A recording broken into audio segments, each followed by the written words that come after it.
Yuk langsung aja aku mulai ya. Aku matiin komen gak ya? Aku kok kepengen baca komen sebenarnya. Didas, tulis di question box dong, question box di kanan. Jadi biar kalau aku tutup komennya, pertanyaan kalian masih muncul di sini. Selamat malam. Oke.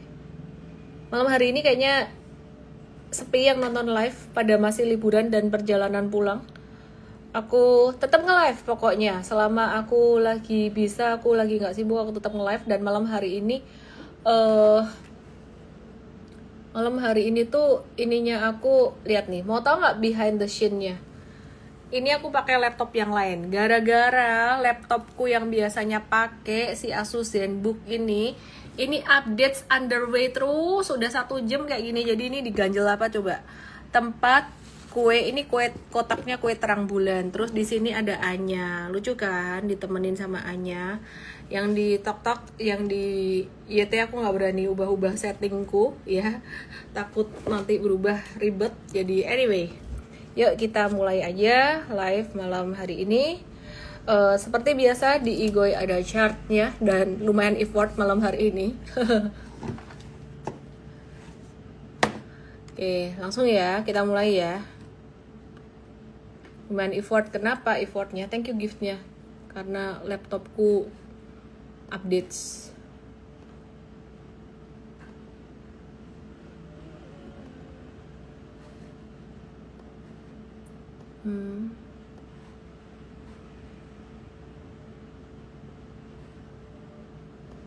Bentar, malah windownya ketutup.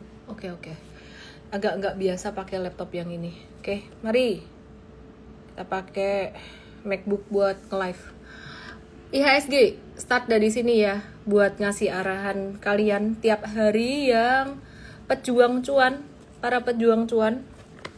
Aku start dari IHSG dulu, nanti aku akan bahas kripto juga ya, dikit-dikit sama US stocks. Kalian request aja.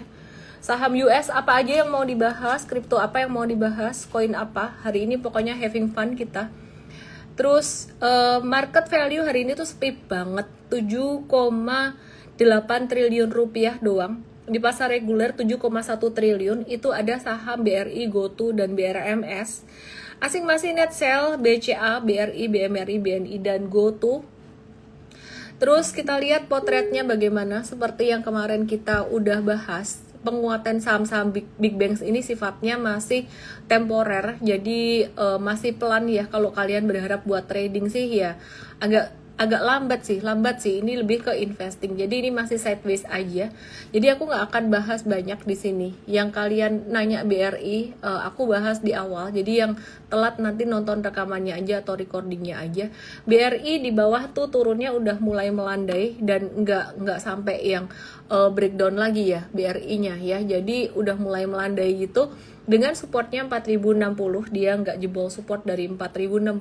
Jadi dalam jangka pendek ini support kuatnya dan bisa, kalau misalkan kalian mau kumpulin buat long term investing. Sekali lagi jangan tanyakan saham-saham investing ke trader, karena jawabannya udah pasti dari POV trader, meskipun mereka menggunakan analisis fundamental ya. Jadi meskipun mereka menggunakan analisis fundamental, POV-nya trading nggak akan bisa percaya untuk investing.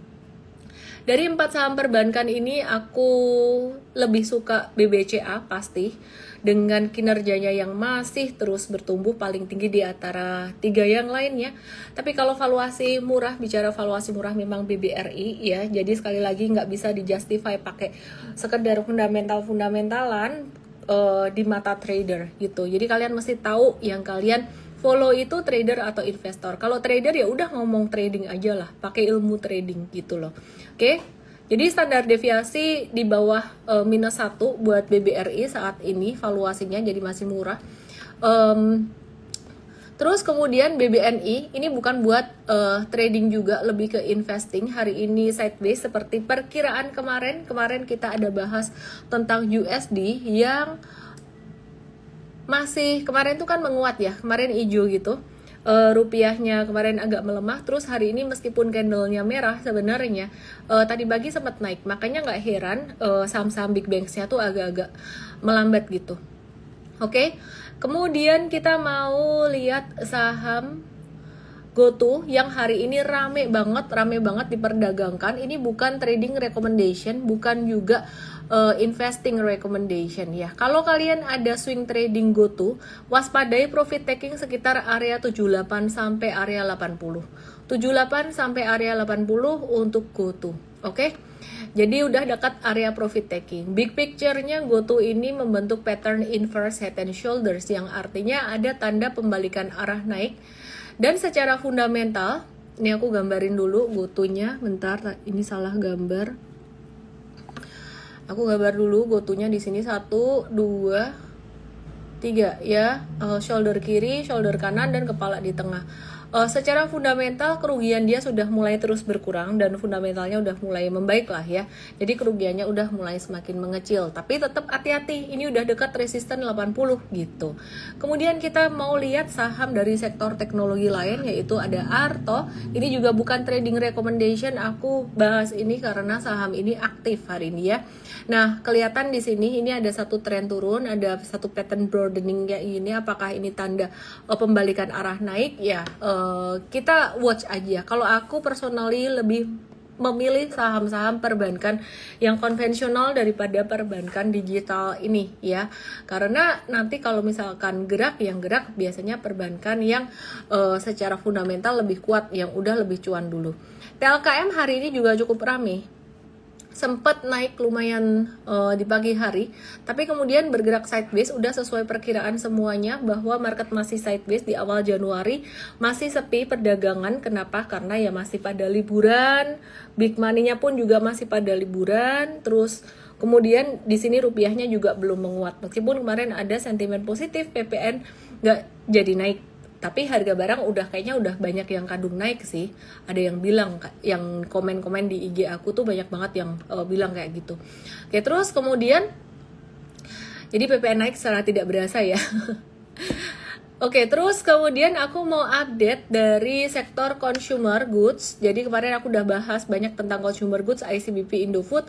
Meskipun ada stimulus dan juga PPN gak jadi naik dan menjadi sentimen positif buat ICBP, Indofood, penghasilan ke depan bisa naik ya. Tapi kalau kalian investing kayaknya mesti harus wait and see dulu buat Indofoodnya, nunggu diskon. Buat Indofood nih mesti nunggu diskon untuk investing karena patternnya ada pattern head and shoulders. Nah, sedangkan ICBP sendiri ini secara teknikal udah lebih diskon, tapi kalau ICBP kayak gini kena MA 200 nih lebih ke trading, kita akan watch untuk trading jangka pendek ya. Kalau untuk investing kita masih mau nunggu ada diskon lagi buat ICBP. Kemudian Unilever, kita akan cek untuk Unilever. Unilever ini menarik ya. Jadi beberapa hari kemarin sempat aktif, tapi hari ini kembali tertekan dengan volume transaksi cukup tinggi. Sekali lagi, kalau kalian mau investing sebaiknya cari sektor yang leading dulu. Sektor yang leading itu apa? Sektor yang leading masih dari perbankan untuk saat ini. Jika nanti terjadi recovery, bukan sekarang. Jangan dipotong-potong videoku. Ya, jadi sektor yang leading itu adalah sektor perbankan. Kalau sama-sama semuanya jatuh, yang recover dia dulu. Sekarang belum, tapi nanti kalau udah recover, perbankan biasanya balik duluan. Yang lain nyusul, terutama kalau The Fed ada turunin suku bunga. Tapi less likely The Fed turunin suku bunga di tahun 2025 ini. Nanti aku akan bahas juga untuk gold, komoditi, kripto, dan US stocks. Hari ini kita fun-fun, kita belajar untuk explore hal-hal yang baru. Buat teman-teman yang masih pemula, kalian mungkin sebaiknya memulai dari saham Indonesia dulu. Dan aku juga akan bahas statement dari Bu Sri Mulyani yang bertolak belakang dengan Pak Prabowo. Saham itu judi, tapi Bu Sri Mulyani bilang, kalau bisa anak-anak dari SD itu diperkenalkan dengan pasar modal. Nah, tau gak sih teman-teman semuanya, yang namanya pasar modal atau capital market itu bukan cuma saham. Nanti aku akan share tipsnya gimana buat ngajarin, sharing ke anak-anak kita, generasi berikutnya ini, untuk memutus generasi sandwich ya. Jadi nggak ada lagi sandwich generation, dan lebih proper gitu, lebih prosper. Nanti aku akan share dari pengalaman aku. Oke, Unilever jadi masih wait and see juga dengan support 17.35. Dari semua saham tadi mana yang menarik? Belum ada yang menarik saya, kecuali untuk investing aku melihat BCA dan BRI ya. Itu untuk long term investing, dan jangan dicocokologikan dengan kalau kalian nanya orang-orang trader menggunakan fundamental dengan POV trading. Ya, jadi beda. Pokoknya kalau nggak punya mindsetnya investor tuh susah. Oke, Tower TOWR ini menarik, hari ini naik lumayan tinggi, tapi hari Senin besok ada come dividen. Kongres yang punya TOWR, tapi yang belum punya sebaliknya jangan beli sekarang, karena kamu bakalan ya dapat dividen, tapi habis itu bisa turun gitu. Oke ya. Aku mau ke PTRO. Sebenarnya GoTo ada sentimen sih. GoTo ini banyak diakumulasi asing, tapi aku nggak mau terlalu banyak bahas ini, nanti dikirain pom-pom lagi. Aku mau ke PTRO. Teman-teman yang punya PTRO, ada nggak di sini yang punya PTRO? Kalau ada tulis aja ada atau PTRO. Nah, jangan kaget ya dengan chartnya PTRO hari ini yang agak-agak ngaco gitu loh, agak random ya. Jadi PTRO kok chartnya kayak gini, turun banget, gimana dong? Tenang, PTRO ini di trading view pun ngaco nih, nggak ada ininya. PTRO kayak turun tajam, tapi sebenarnya dia nggak turun tajam, dia stock split dengan rasio 1:10. Jadi sebelumnya harganya 27.450, sekarang harganya jadi 2.475 per lembar saham.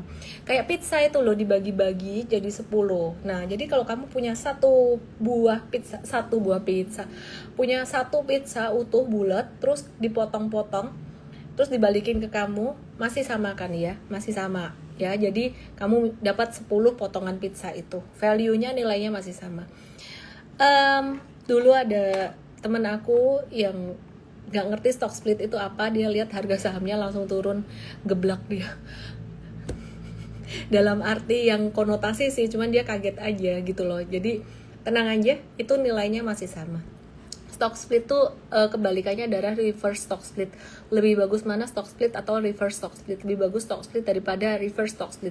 Karena biasanya saham stock split itu karena harganya udah ketinggian, dipecah biar jadi lebih affordable buat banyak orang, lebih liquid juga.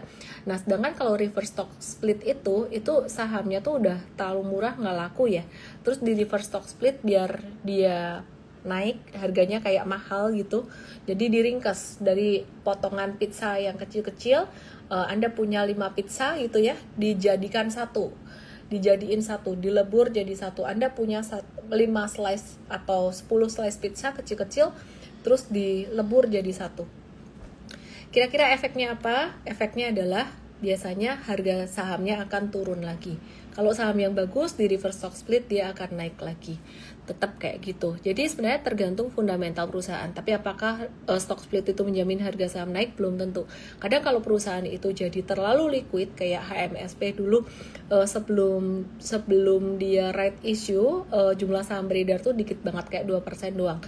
Jauh beberapa tahun yang lalu kemudian dia right issue, disuruh right issue sih sama bursa untuk ketentuan free floatnya biar saham yang beredar di publik tuh nggak tahu sedikit.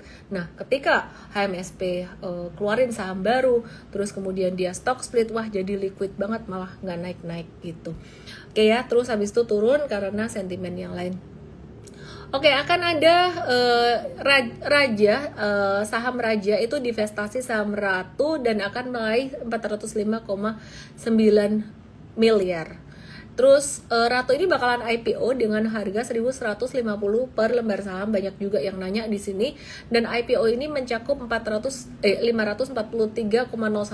juta saham. Akan listing di bursa tanggal 8 Januari 2025 ya. Jadi abis IPO kepemilikan Raja di Ratu itu turun jadi 79,99%. Nah, pertanyaannya adalah beli nggak saham ini? Kalau aku nggak masuk ke saham IPO, tapi kalau ada teman-teman yang beli saham IPO dan sering cuan ya silakan. Kalau aku lebih ke ngelihat chartnya, kiblatnya ya, ngelihat chartnya, terus kemudian chartnya udah oke, terus kita masuk. Contohnya kayak Adi itu kita masuk pas dia lagi retrace, kira-kira seperti itu. Nah, terus tadi malam aku ada post di story Igoy dan juga di Igoy channel aku. tentang satu puisi, The Road Not Taken, ya. Jadi oleh Robert J. Frost. Ini penting banget. Sebelum aku lanjutin bahas saham-saham yang lain, dan sebelum aku lanjutin bahas tips untuk anak-anak belajar literasi keuangan buat anak-anak ya. Jadi The Road Not Taken ini artinya apa sih? The Road Not Taken ini artinya gini, ada orang tuh lagi di persimpangan jalan, kayak nih ya, aku kasih lihat gambarnya di Igoy ya, lagi di persimpangan jalan kayak gini. Nah ini tuh di sini pohonnya tuh rimbun, yang di sini tuh pohonnya kayak kering-kering gitu loh. Tapi kita nggak tahu yang ada di ujung jalan ini apa gitu ya. Jadi mungkin yang di ujung jalan yang satu mungkin jalannya sulit, tapi di ujung jalannya tuh ada harta karun misalnya. Yang di kanan di sini ujung jalannya adalah ada monsternya misalnya kayak gitu. Teman-teman yang di YT kayaknya koneksinya kurang oke, langsung ke Igoy aja yang di TokTok juga. Nah, jadi banyak orang itu memilih jalan yang saat itu kelihatannya enak. Ya, memilih jalan yang satu kelihatannya enak gitu loh. Tapi si penulis Robert J. Frost ini, dia tuh bilang di dia punya puisi ini ya. Ini aku coba buka, semoga keluar. Nih kelihatan nih, The Road Not Taken. Di sini ditulis, dia bilang nih, I took the one less traveled by, and that has made all the difference. Dia bilang, aku ngambil jalan yang orang tuh jarang pilih, dan ternyata hal itulah yang membuat perbedaan ya. Hal itulah yang membuat perbedaan utama ketika dia mengambil jalan itu. Maksudnya gimana sih? Maksudnya aku mau kasih tahu teman-teman semuanya, the road less taken buat trader dan investor saham adalah belajar. Ya, the road most taken buat trader dan investor, mungkin gambler di luar sana, adalah ngikutin apa kata orang, ngikutin apa kata influencer. Percaya saya, siapapun influencer yang kamu ikutin, sehebat apapun, termasuk saya, jika kamu cuma ngikutin saham apa yang dibeli, apa yang dijual, cuma ngikutin the vote-nya aja, suatu hari kamu akan kecewa. Karena apa? Karena saham itu pasti ada ruginya, pasti. Bukan kemungkinan, pasti ada ruginya. Apalagi kalau misalkan, makanya saya tuh sangat berhati-hati sekali ketika banyak yang pamer cuan, pamer testimoni cuan. Justru saya bilang sama tim saya, untuk testimoni yang cuannya banyak sampai 3 digit, keluarinya nanti aja, pas workshop atau pas ya nanti aja lah gitu. Kalau sekarang saya lebih mau banyak mengedukasi, ajak orang untuk mau belajar, untuk mau ambil jalan yang the road less taken ini. Kenapa? Karena itu jalan yang diambil orang-orang sukses, Warren Buffett dan semuanya. Jangan sampai kamu belajar dari kesalahanmu sendiri. Itu biayanya, pain-nya, rugi waktunya, rugi emosinya lebih besar. Lebih baik kamu belajar dari pengalaman dan kesalahan orang lain, sehingga waktu untuk trial errormu tuh berkurang ya. Jadi kayak misalkan belajar dari M-Trade Start tanggal 5 Januari nanti jam 7 sore, itu Trade Anything Made Easy, DM aku aja M-Trade Start 2. Dan tanggal 11-12 Januari itu ada workshop Super Trader, udah full book. Jadi kalau yang mau just nanti ya kita buka untuk the next registration. Oke, sekarang aku mau bahas buat saham yang lain. Tadi udah aku bahas saham, beberapa saham. Oke, aku mau bahas saham dari sektor rokok sekarang. Nah, ini ada berita terbaru.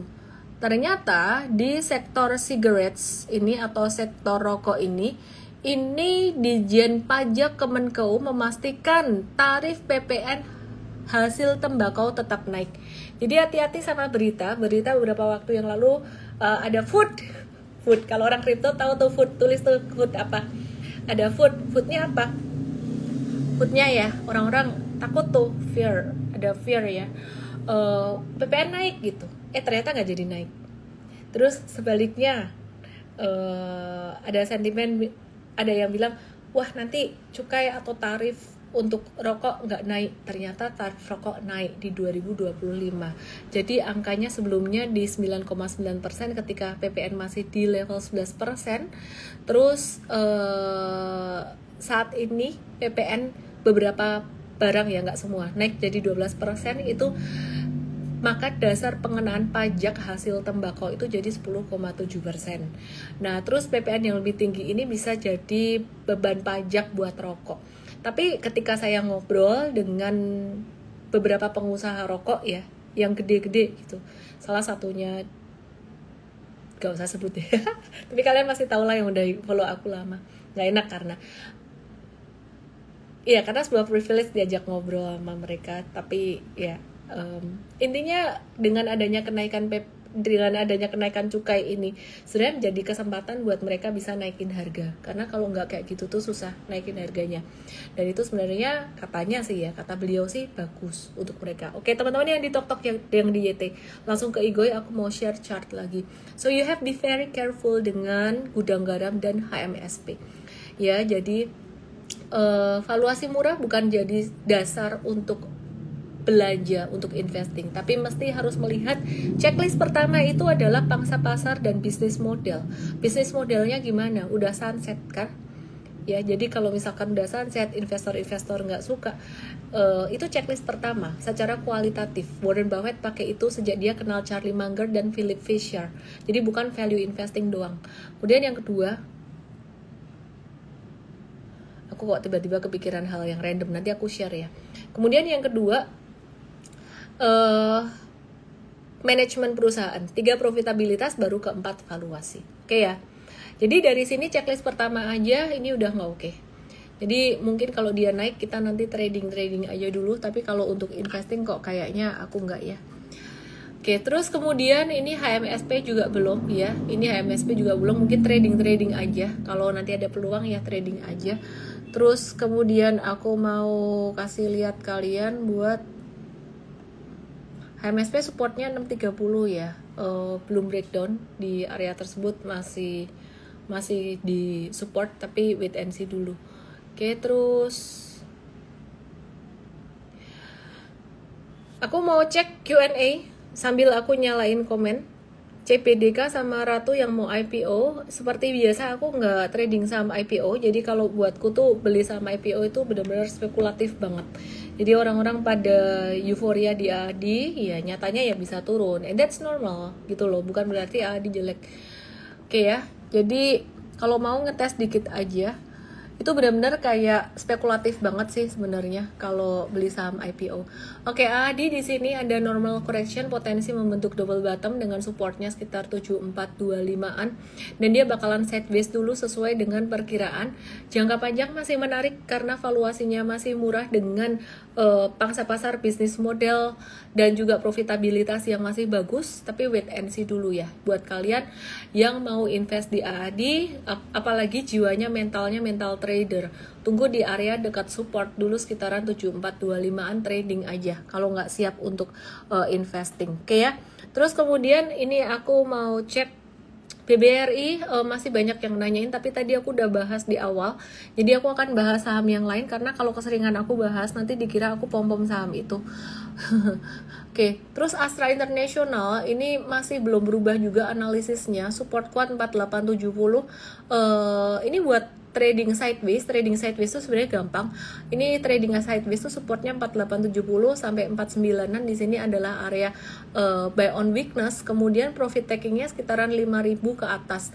Ambil aja profit sekitaran 5 sampai 10% itu, cuan bertahap, itu udah bagus banget. Disclaimer, ini aku bukan lagi suruhin kalian beli, terutama buat yang masih pemula, yang masih kalau masih gampang bingung-bingung. Kalian harus mengerti sistem tradingnya dulu. Belajar dulu di M-Trade Start tanggal 5 Januari nanti. URL-nya aku kasih di DM aku. Langsung aja ke DM aku M-Trade Start, atau langsung ke emtrad.id_live. Oke, terus kemudian teman-teman perhatikan di sini, aku ini lagi ngegambar proyeksi risk to reward ratio. Perhatikan di sini, aku lagi ngegambar Astra International. Bentar lagi aku akan ke crypto dan ke US stocks, tapi teman-teman stay here dan juga kalian pakai ini buat belajar teknikalnya atau belajar chartnya ya, meskipun kalian belum di instrumen ini, please keep open minded. Aku tuh terinspirasi banget jujur sama teman-teman aku yang trading di US stocks ya. Aku akan cerita dikit nanti. Wah, banyak banget yang mau diceritain, waktunya keburu nggak ya? Oke, perhatikan di sini dulu. Ini Astra International. Contoh kalau misalkan aku beli dari area harga sekarang ini sekitaran 4950 dengan reward potensial ke 5250 atau ke 5000-an, area deket resisten, belum sampai resistance-nya. Perhatikan di IGOI aku @ellenmei_official. Nah, di sini ini udah dapat potensi profit sekitaran 5% ya. Terus risk to reward ratio-nya 2,25%. Dapatnya dari mana? Karena aku taruh stop loss-nya di 4830. Ini adalah contoh trading plan. Very simple. Gampang buat trading plan? Gampang. Prakteknya yang butuh pemahaman. Tadi mau ngomong butuh sabar, tapi orang tuh gak bisa sabar ketika trading dan investing kalau dia gak paham. Jadi mesti paham dulu. Paham dulu. Kalau kamu ikut siapapun, selalu tanya the why and the how-nya. Nah, di workshop Super Trader nanti tuh diajarin kayak the why and the how-nya tuh dalam banget ya. Oke, mari kita lihat lagi. Jadi untuk Astra International, tahu ya teman-teman, ini contoh buat trading plan. Disclaimer teman-teman, buat yang masih pemula, sebaiknya belajar dulu. DM aku mtrade start 2. Oke, terus kemudian aku mau bahas lagi beberapa pertanyaan saham sebelum aku move ke instrumen yang lain. Ini Petro lagi stock split, resikonya gimana? Resikonya kalau nggak ngerti baca chart udah gitu aja sih. Hari ini malah naik sebenarnya. BRPT gimana? Saham UPP lainnya udah jalan tapi dia masih di situ-situ aja lah. Nggak. Ini dia paling liquid gitu loh. BRPT masih sideways sih. Cuman kalau saham Papa PP yang lain itu kan liquidity-nya nggak begitu besar ya. Tadi aku ngitung liquidity-nya Brand itu bidnya itu sekitaran 300 jutaan sampai mungkin 500 jutaan gitu.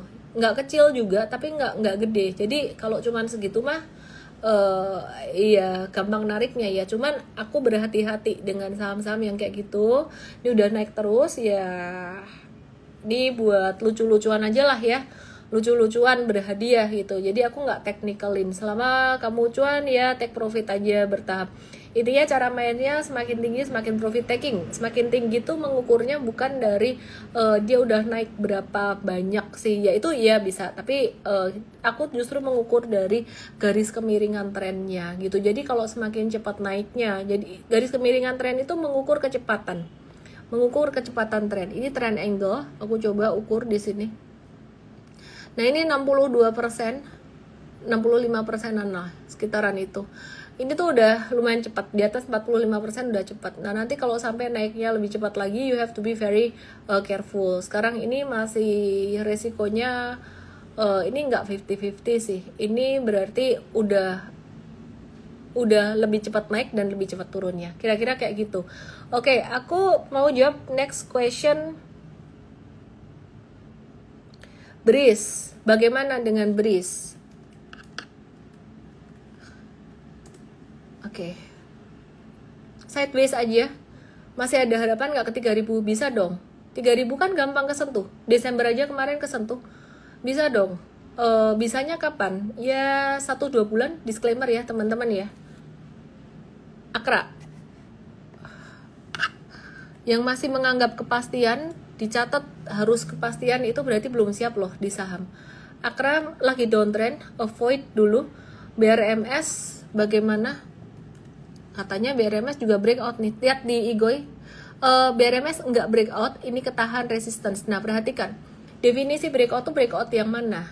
Breakout kalau breakout dari 392 iya, tapi kalau breakout dari 39 dari garis merah ini enggak.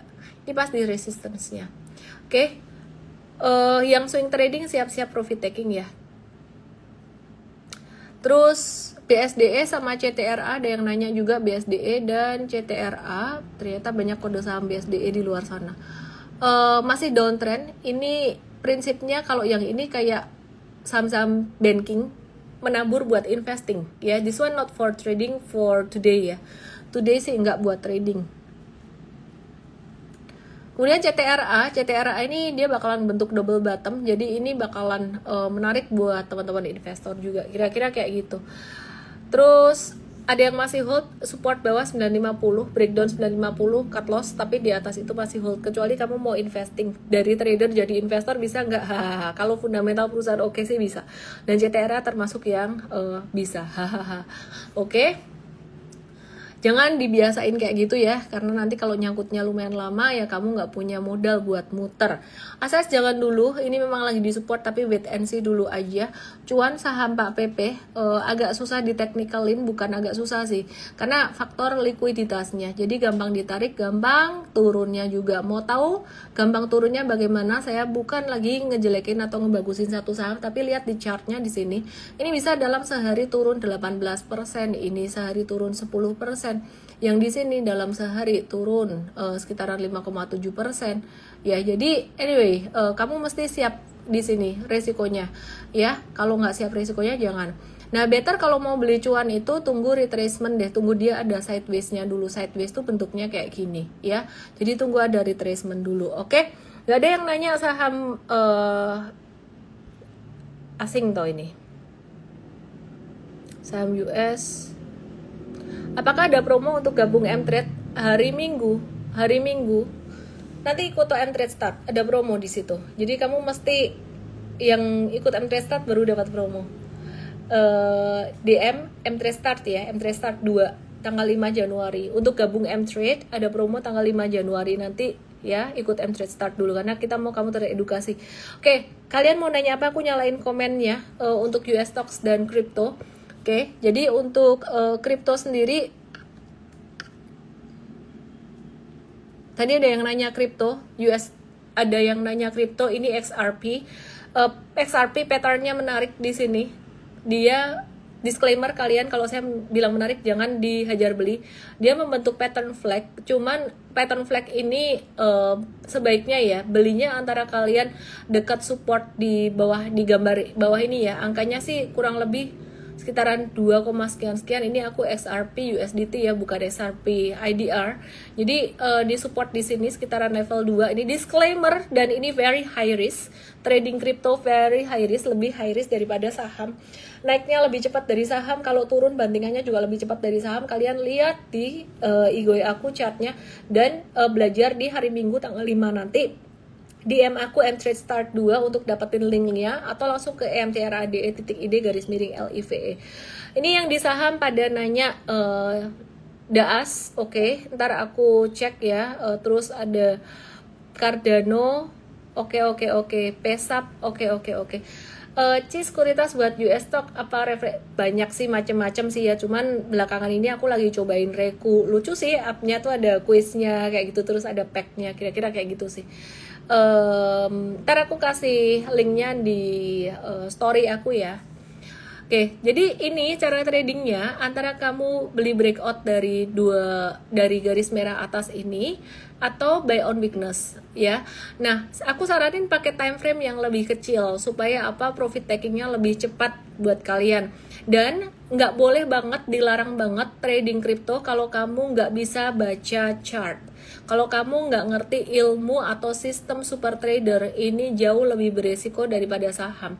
Apalagi kalau pakai leverage. Nah, ini termasuk lagi masa trading juga. Kamu bisa manfaatin untuk sideways trading XRP ini. Aku bahas satu koin ini menarik.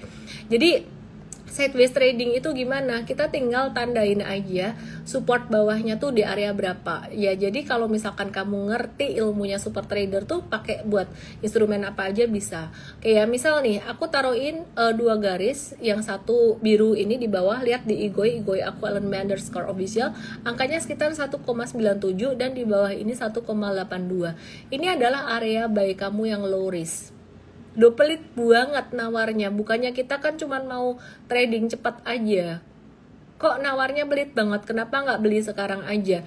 Ya kan kalau orang mau cuan harus sabar ya. Sabar itu ada ilmunya. Sabar itu bukan cuma sekedar sabar.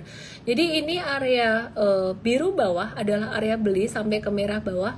Biru atas adalah profit taking. Prinsipnya pelit nawarnya ini bisa dipakai di saham juga, di US stocks dan apapun. Kalau lagi trading sideways gini kayak tadi di saham Indonesia aku share ASII ya, ASII itu kurang lebih mirip meskipun XRP ini nggak begitu rapi.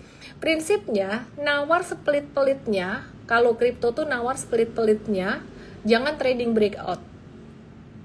Kalau trading breakout tuh kayak ya ngetes doang lah. Nawar sepelit-pelitnya di sini, tapi big trendnya harus naik. Ini kan big trendnya naik ya. Nah ini dia lagi sideways, nawar sepelit-pelitnya di support sideways. Nah, kenapa nggak beli breakout di sini? Resikonya besar. Ya, jadi nawarnya di bawah 1,98 kalau XRP USD. Terus kemudian sekitaran 1,8 itu juga bagus. Jadi boleh nyicil di area 1,98 ke bawah sampai 1,8 di sini. Di bawah 1,8 itu stop loss tapi boleh dikasih range sedikit. Nah, kalau mau ngetes masuk trading di sini tuh tradingnya kecil aja, jangan gede-gede. Terus profit takingnya gimana? Nah kalian jangan leave yang trading saham ya. Ini sebenarnya belajar case tadi ilmu sistem super tradernya. Jadi jangan pikirin XRP-nya. Sekali lagi kalau belajar itu jangan mikirin the what-nya, tapi pikirin the how and the why-nya. Teman-teman yang di TokTok yang di YT boleh ke Igoy. Perhatikan di sini. Profit takingnya jangan dipakai di resisten di atas. Profit takingnya tuh mungkin di area sekitaran 2,3an di sini. 2,2, 2,3an di sini ya. Jadi jangan dipasin di resistance-nya. Selalu pakai risk to reward ratio, misalkan nawar pelit medit di area 1,8 di sini. Profit takingnya berapa nih? Oh, di sini tuh udah dapat 23% loh. Stop loss-nya di mana? Stop loss-nya di sini. Wah, ini biasanya kalian yang masuknya kegedean itu akan berasa pain lebih gede kalau stop loss daripada kalau seneng naik gitu loh. Jadi nominal yang pas buat trading itu adalah nominal yang kalau kamu stop loss gak ada rasanya, kalau kamu profit taking juga gak senang berlebihan, itu adalah nominal yang pas. Ini penting banget. Oke, sekarang aku mau share tentang tips untuk bagaimana ngajarin anakmu financial literacy. Aku buka komennya dan aku mau discuss. Siapa di sini parent? Pasti merasakan bahwa ngajarin anak sendiri itu lebih susah daripada ngajarin anak orang. Aku lebih gampang ngajarin anak orang, aku lebih gampang ngajarin orang lain. Kenapa? Ya karena positioningnya tuh parent. Parent itu kan unconditional love. Ya, unconditional love itu artinya ya gue salah, ya orang tua akan maafin. Kalau kerja salah terus gak memenuhi KPI, ya bye-bye gitu kan. Ada SP1, SP2, SP3, bye-bye gitu loh. Kalau murid ya ada peringatan juga sampai kesalahannya keterlaluan bisa dikeluarkan dari sekolah. Ya. Tapi kalian sebagai parent, kita sebagai parent itu kan unconditional love. Jadi wajar kalau anak tuh kayak susah diajarinnya. Tapi Bapak Ibu parent jangan menyerah. Semangat terus. Start dari mana? 1, parentnya mengerti dulu. 2, selain parentnya mengerti dulu, 2, kasih contoh ya. Jadi start dari hal yang kecil, mencatat pengeluaran. Aduh, aku sebenarnya nggak mencatat pengeluaran yang kayak gitu sih, yang detail gitu nggak. Tapi sejak aku mau ajarin anakku, aku catat. Dan kalau kalian mau ajarin anak kalian untuk investasi di pasar modal, harus kalian ngerti dulu. Dan investasi pasar modal itu bukan cuman saham. Investasi pasar modal itu ada obligasi, ya, obligasi negara, SBN, investasi pasar modal dari reksadana. Terus kalau yang non pasar modal, paper asset, ada deposito. Nah, caranya simple sebenarnya kalau mau ngajarin anak, simple ngomongnya, prakteknya tuh butuh semangat. Jarinya kuning habis jamu kunir, habis masak. Perhatian banget sih kamu. Habis masak soto tadi. Anakku minta soto. Caranya gampang di ngomong, prakteknya yang butuh semangat. Satu. Selalu start dari portfolio Pinnacle dari bawah. Cash dan setara cash tuh diperkuat. Artinya apa? Kamu kasih uang saku ke dia, ajarin untuk nabung dulu di awal. Semakin gede semakin susah diajarin. Makin teenager aku agak telat sih kayak gitu ngajarin pas lagi teens gitu. Jadi dari kecil kalau bisa, dari benar-benar kecil, dari orok banget nggak apa-apa lah. Jadi dia diajarin, oke, mau beli barang boleh gitu loh. Tapi anyway, diajarin nabung dulu di awal. Ketika dia udah punya cash, 2, ajarin nabung di bank yang biasa. Coinbase nanti ya, di bank yang biasa tuh artinya apa sih? Bank yang dia ke bank gitu loh. Susah dulu ngajarin anak ke bank karena dia merasa duitnya hilang, duitnya diambil, oke ya. Terus kemudian yang ketiga, kalau misalkan dia udah ngerasain di bank konvensional, dia udah ngerasain pakai mobile banking, dia ngerti, ajarin supaya uang kerja gimana. Kalau anak-anak kecil sih aku ajarinnya taruh di bank digital, kan nominalnya mungkin belum segede orang dewasa ya. Bank digital tuh bunganya gede. Terus kemudian setelah taruh di bank digital, next pelajarannya adalah belajar beli obligasi dulu, obligasi negara. Nah aku malah kebalik karena mamanya saham banget ya. Jadi kemarin sempat aku mengenalkan saham. Yang paling penting tuh bukan returnnya, tapi ngajarin mereka gimana mencetnya, gimana tahu ini tuh barang apa. Dan nggak perlu lama-lama, 5 menit oke, ya 10 menit oke, sehari. Percaya saya, yang penting konsistensi gitu ya.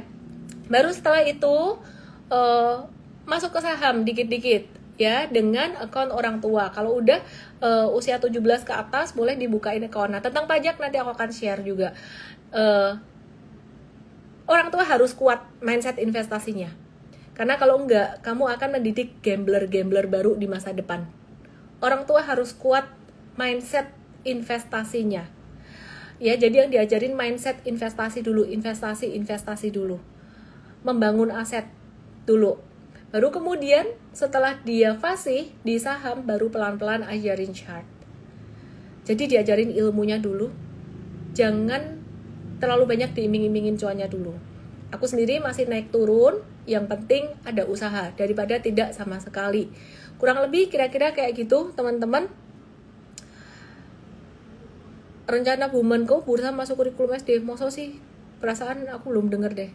Sayangnya aku nggak ngerti dan nggak punya anak, hahaha. Ya sudah, belajar aja buat diri sendiri, nanti ngajarin anak orang, oke ya. Kira-kira itu yang saya mau bagikan. Ada yang minta request tadi Coinbase, aku akan bahas untuk US stock Coinbase. Sebenarnya semuanya back to technical ya. Kalau misalkan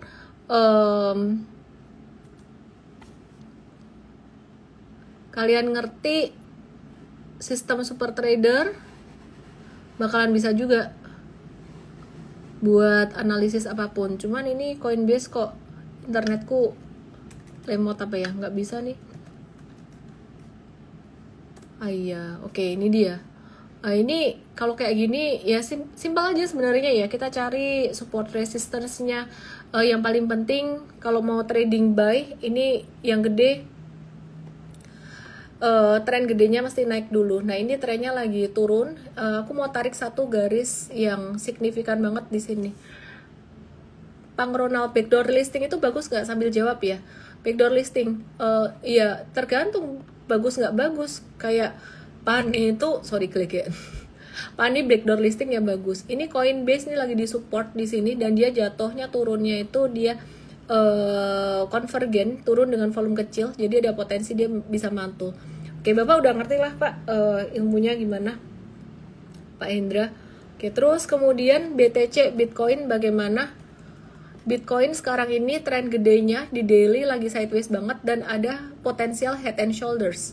Jadi wait and see dulu ya, yang mau masuk untuk ngehold lama, aku sih better nunggu turunnya atau setidaknya kena 91855 gitu. Oh pajak piye katanya mau dibahas, aku kelupaan. Oke, kalian kalau ini jangan nunggu bulan Maret ya. Kalian mulai kumpulin, kalian punya transaksi saham di tahun 2024 kemarin ya. Jadi sebenarnya kita udah pernah bikin kayak satu seminar untuk perpajakan. Kita mau bikin lagi deh, nanti kapan-kapan aku bikin lagi ya gitu. Jadi untuk laporin itu, dan dividen tuh juga mesti dilaporin kalau ada diinvestasiin lagi di saham.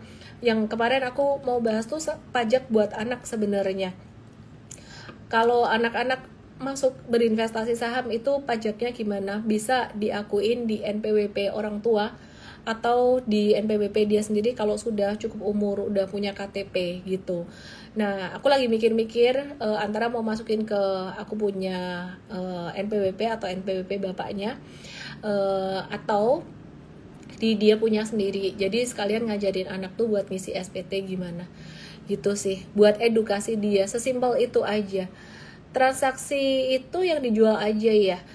Transaksi jual beli, nanti kita bikinin seminarnya ya. Kapan-kapan kita bikinin seminarnya ya.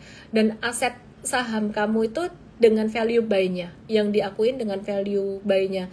Pas, jadi kalau misalkan udah fluktuasi, floating loss, floating rugi, itu nggak itu yang dipakai gitu. Jadi yang pas beli. Bagus dong koin. Saya kemarin pas BO udah sempat profit taking sebagian karena gagal lanjut bullish. Oke. Gak live bareng viewers lagi, mau nge-live Pak Dian. Aku sering di PHP sama viewers. Lanjut BTC lagi. Oke. Aku lanjut BTC-nya ya. Bitcoin-nya ya. Bitcoin ini dalam jangka pendek. Dia lagi sideways, jadi wait and see dulu. Sekali lagi, cara trading saat sideways itu nggak ada cara lain selain nunggu di support, dan supportnya sekitaran 97.267. Be very careful teman-teman, ini resikonya tinggi buat kalian yang masih pemula. Ya, jadi kalau kena di area sini, area profit taking itu jangan tinggi-tinggi sih kalian. Jadi gini, tips ya, ini buat kalian yang udah ngerti ilmu super trader di Trading Academy M-Trade dan lebih dalam dijelasin di workshop super trader nanti. Buat yang masih pemula, di tanggal 5 Januari dulu DM saya M-Trade Start 2 gitu. Nah, perhatikan di sini ini supportnya kan 91.395 atau 91.400-an sampai 91.700. Ini kalian pakai support kuat kan? Nawarnya support kuat kan? Ini kata-kata yang kalian harus highlight dan penting pol. Jualannya pakai resisten short term. Jadi jualannya boleh pakai resistance di 1 hour atau resistance di 15 minutes ya. Jadi supportnya pakai support daily, support kuat di daily, tapi jualannya pakai resistance yang ada di time frame lebih kecil. Kebetulan chart aku rada-rada lemot, kita akan lanjut lebih lengkapnya hari Minggu nanti. Ini udah keluar nih chartnya nih, perhatikan di sini nih. Ini kan yang merah tadi kan support daily ya. Nah, resistance 15 menit itu di mana? Ternyata resistance 15 menit itu tidak di 99.000. Resistance 15 menit itu di 93.000. Yuk kita lihat cuannya seberapa banyak. Ini untuk tips trading cepat. Ini bukan trading recommendation ya. DYOR. Do your own research. Oke ya. Oke, ini resistance-nya sekitaran level 93 ribuan.